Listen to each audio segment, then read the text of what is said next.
Hey my cupcakes, welcome back to my channel. So today's video I'll be sharing with you guys some of the supplements I have taken in the past for my PCOS. If you guys don't know what PCOS stands for, it is called Polycystic Ovarian Syndrome, and I have been diagnosed with it for about 5 years now. And if you guys want to see what are the supplements I've used in the past, whether or not they worked for me, go ahead and keep on watching this video. Alrighty guys, so if you guys didn't know, I was diagnosed with PCOS about 5 years ago. I'll go ahead and leave a video of it on an iCard above so you guys can go ahead, pause this video, watch that one so you guys are a little bit more up to date about what's been going on and how I reacted being diagnosed with PCOS 5 years ago. So fast forward 5 years later, I have tried a few supplements. Some of it has worked for me, some just didn't really do much with me. And I've had requests from some of you guys to share my thoughts, whether or not they work, and my experience. So that's what this video is here for. So of course you guys can go ahead and just Google what PCOS is and the side effects, but I'm just going to go ahead and briefly share with you guys. I did write some notes so it'll be a lot easier for me for the video.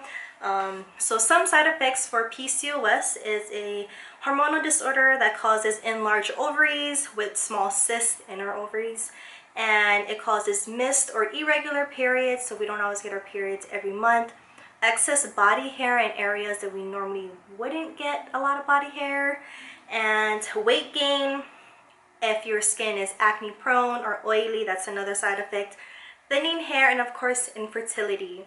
So out of all of the side effects, I can honestly tell you that I did get a few ultrasound done in the past and even last year to check my ovaries, just because I noticed very sharp pains on my right side, and that's always like the area that I always experience pain. So I've had a few ultrasounds done to see whether or not if I had a cyst in my ovaries or if I ruptured a cyst, and I never, knock on wood, like had cyst in my ovaries, so I never really had that side effect of it.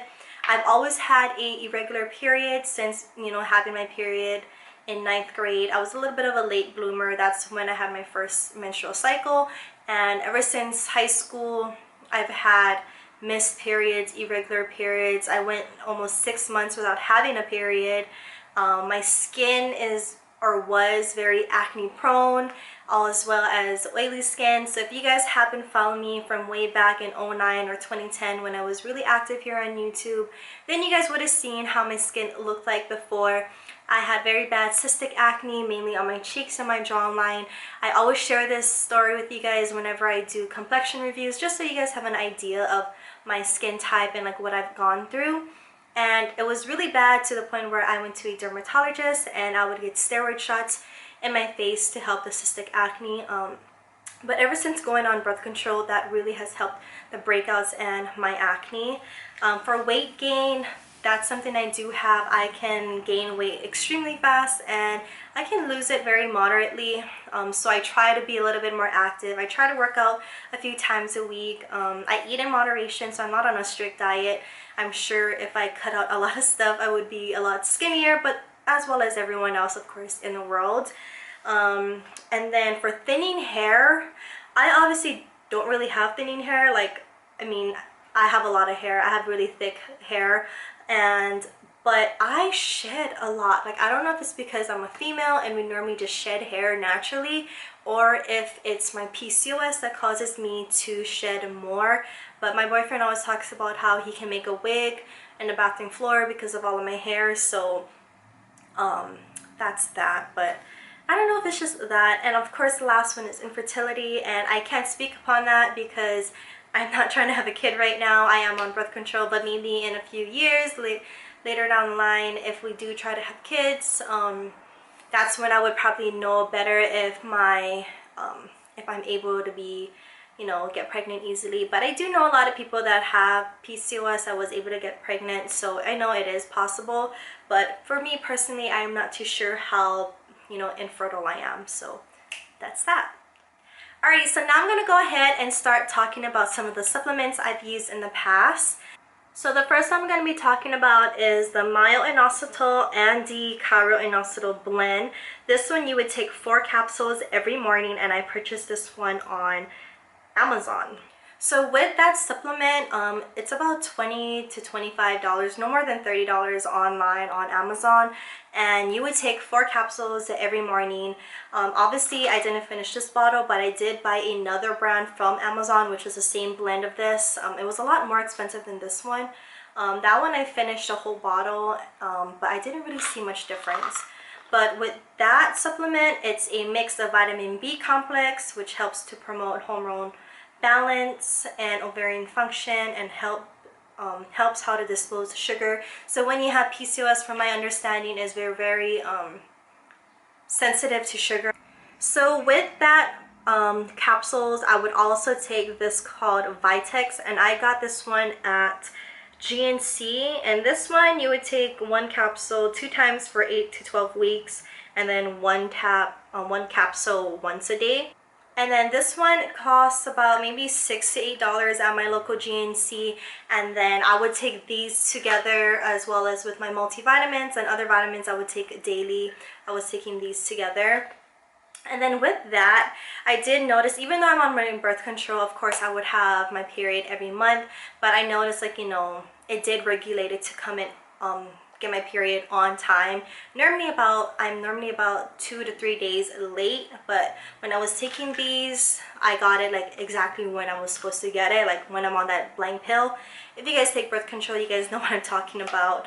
And then I got this one at Walmart. This is a Dht Blocker for men and women, and this is supposed to just help with like thinning hair, I believe. But honestly, I did not finish this. If anything, I thought my hair was falling out a lot faster than what it normally was before taking this, so I just did not bother to take that. So I don't take that anymore. I just saved it to show you guys for this video. But honestly, I went the cheaper route in the beginning because I was still trying to figure out what supplements was going to work for me and what wouldn't. So I was taking these. But if you guys do not like pills, like the way same as I do, like I don't like taking pills, and for me, having to take 4 of this and then 1 to 2 of this every day, like that's already 6 pills plus my multivitamins, and like, you know, I was taking fish oil, magnesium, and all that other stuff. Like it was a lot for me to take every morning, and I decided, okay, like I don't want to take this because honestly, it only helped with actually really kind of regulating my period to get it exactly on the day I'm supposed to get it. It didn't help with breakouts during my period. It didn't help my complexion at all. And I just kind of thought it was like a waste of money. So I decided to try the balance powder from Alani Nu. If you guys want to pause this video and watch that review and like 1 whole month of me documenting, you know, how my skin has changed and anything like that, I'll leave it in an iCard above so you guys can also watch that video. But I believe this is my 3rd tub of the Alani Nu balance powder, and this one is supposed to help brighten your skin, clear complexion, and balance your hormones. And honestly, this is pricey. I talk about it in my other video. It's about $63, and this is a month serving as well. All of these are like about a month serving, and this is like about $25. This is like, just say $6 to $8, and then all the other vitamins that I was taking, like it adds up. So honestly, if you guys have PCOS and you guys been trying to like figure out what kind of supplements to use, I would try the Alani Nu balance powder. If you guys don't like taking pills, they do have a pill version which is a lot cheaper than the powder, but like I said, I don't like taking a lot of pills. It's hard for me to swallow. But with the Alani Nu balance one, after trying it out for like the first week, I did have like really bad migraines, like I said in my other review, but I noticed that this one has helped with my mood swings, like especially, you know, during that time of the month, as well as with my complexion especially. I mean, obviously I have makeup on so you guys can't see my bare face, but if you guys want to see the difference of how my face looked like before trying it for a month and then afterwards, click on that iCard above that I mentioned, because I can show you guys my skin bare it all. I still do break out of my jawline to this day, but not as much as when I was just on these and just on my birth control. Honestly, my birth control has helped with my acne a lot, so that's something I'm very grateful about, and actually having my period every month. So when the time comes for me to get off my birth control, I'm not too sure how my skin is going to react, how my body is going to react, because obviously I don't want to be on birth control, you know, for a long time. I've been on it for about 5-6 years, so you know, eventually I do want to get off. So I think that the Alani New Balance has been the best option and supplement that I have taken so far. So I hope you guys found that video somewhat helpful. I just wanted to share with you guys my experience with PCOS, the things that I have used in the past, what I'm using, what I went through while having PCOS, because I'm not too sure if a lot of girls talk about it. And you know, I think it's a very common thing that a lot of us women have nowadays.